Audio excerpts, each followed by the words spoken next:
réduire les pollutions de l'eau, le comité de bassin versant du Léguerre travaille depuis plusieurs années à la réduction de l'utilisation des pesticides avec les différents acteurs du territoire.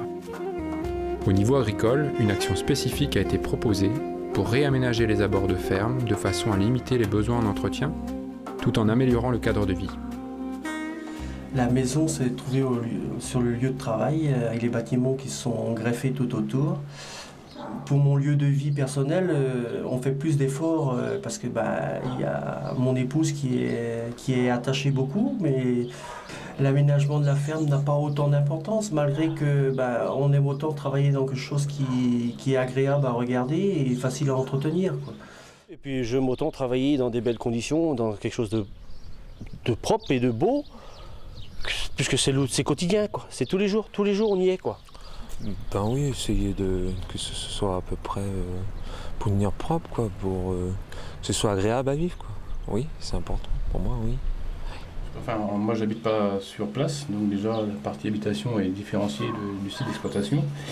Mais par rapport, c'est pas forcément au coup d'œil ni côté visuel des choses, mais plus peut-être l'aspect pratique, le côté fonctionnel. Ouais, je suis plus à la recherche de ça, oui.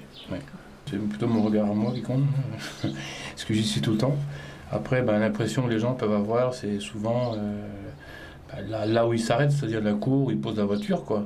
Donc c'est accessible, c'est pas, c'est plat, c'est pas, il y a des flaques d'eau où il n'y en a pas, bon, ça arrête là, quoi.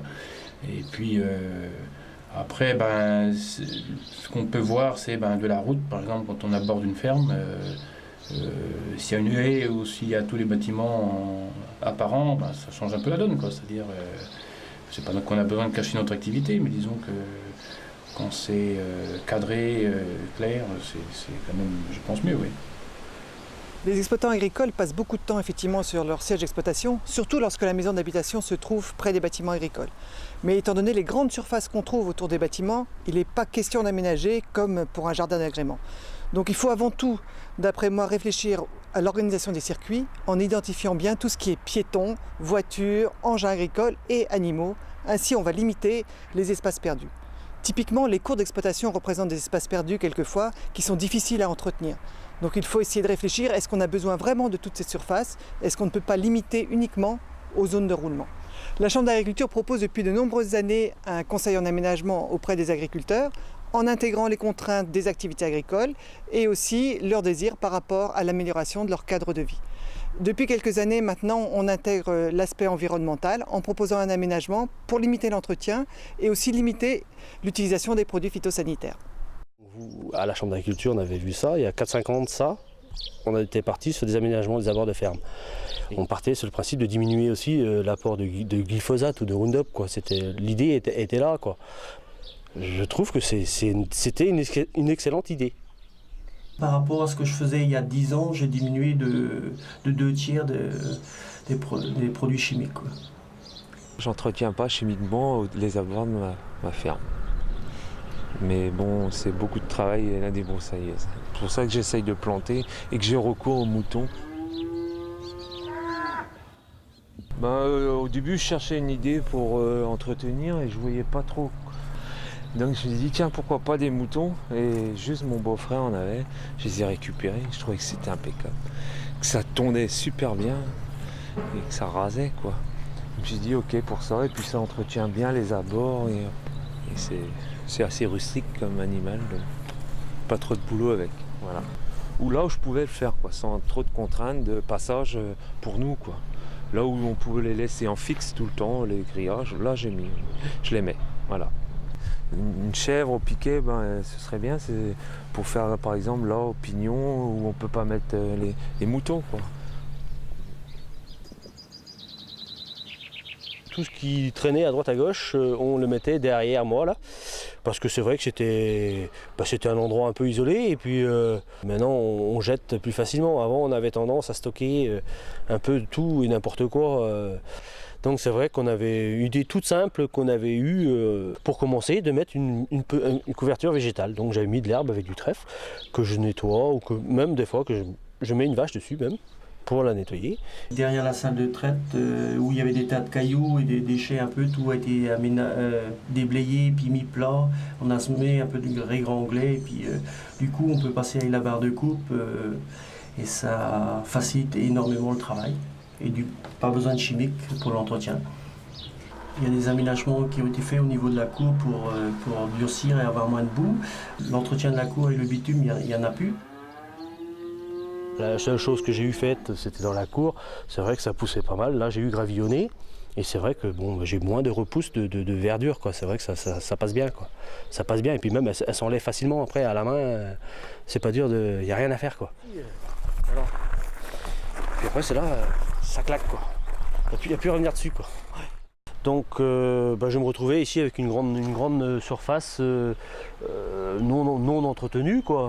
Et puis donc on avait lancé l'idée d'aménager les côtés déjà pour commencer, pour quand même garder un accès central au laitier. Donc la partie du milieu où le laitier passe, il n'y a pas de problème, avec tout le roulage qu'il y a dessus. Et puis autrement, donc on avait aménagé en fonction aussi, donc il faut que ce soit facile d'accès et tout ça. Donc d'un côté j'avais décidé de mettre de l'herbe parce que c'était du remblai. Et de l'autre côté, donc c'était un peu un aspect visuel vis-à-vis de la route et tout ça. On avait prévu du chèvrefeuille, un mélange de plants pour harmoniser les choses, quoi, pour faire quelque chose de propre et qui soit beau aussi à l'œil des gens, quoi, qui plaise, quoi. Et au mien aussi déjà pour commencer, c'est pas les gens, mais moi d'abord aussi quand même. Mais bon, c'est vrai que le chèvrefeuille, le temps qu'il démarre en 2-3 ans, on avait été obligé quand même pour garder propre de mettre des copeaux. Quoi, on se retrouve qu'avec une petite surface qui salit, quoi. Par rapport au volume où on avait avant, c'est minime, quoi, c'est minime. Donc c'est toujours, on gagne du temps toujours. Et puis ça, quand ça pousse, il n'y a pas de, c'est joli. Lorsqu'on parle d'aménagement, je peux vous dire d'expérience en ayant vu beaucoup d'exploitations que le premier point à voir, c'est l'aspect rangement. En effet, toutes les zones où du matériel est entreposé, elles sont très difficiles à entretenir. Après, il faut raisonner les circuits, les faire le plus simple possible. On remarque que là où il y a eu le roulement des tracteurs, l'herbe ne pousse plus. Donc on peut limiter ces circuits à ces zones-là, puis entretenir les espaces perdus autour. Ensuite, on a des zones qui sont difficiles à entretenir, telles le bas des bâtiments. Il est par exemple possible de mettre en place une haie simple, style millepertuis arbustif, qui sera facile d'entretien ultérieurement. Lorsqu'on a réfléchi à tout ça, en dernier lieu, on peut penser embellissement en mettant en place des massifs fleuris pour se faire plaisir et pour améliorer le cadre de vie.